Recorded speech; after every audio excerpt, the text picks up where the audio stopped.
আমি Krishnakali Mahato, MA PhD। 8ই March নারী দিবসের ঠিক আগে এক প্রতিবাদী কণ্ঠস্বর আবৃত্তি পরিবেশনায় বিজেপি মুখপাত্র অদিতি মৈত্র।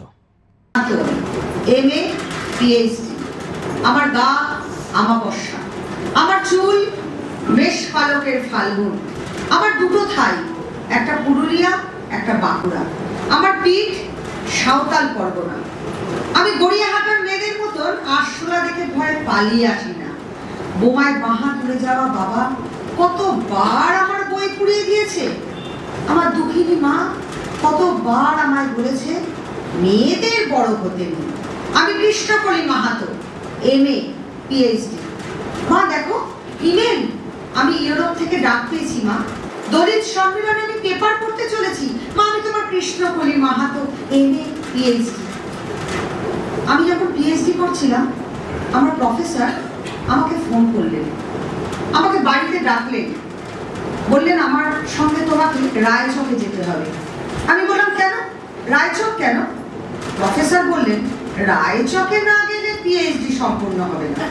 আমি চমকে উঠলাম, আমি আপনার ফ্ল্যাটে যাব? না না না, ফ্ল্যাটে না। আমার PhD 1 বছর পিছিয়ে গেল। আমি স্যারকে ফোন করলাম, স্যার আমি যাব, আপনার সঙ্গে রায়চকে যাব। সেই রায়চকে গিয়ে আমার সব স্বপ্ন ভেঙে চুরমার হয়ে গেল। আমি চিৎকার করে বললাম আগুন আগুন আগুন, আমি পারবো না। সেদিন আমি ফিরে এলাম অনেক কষ্ট করে, অনেক অপমান সহ্য করে, রাত জেগে জঙ্গলে বই পড়ে আজ আমি এই জায়গায় এসেছি। কেউ কাউকে জায়গা করে দেয় না, না কলকাতায় না পুরুলিয়ায়।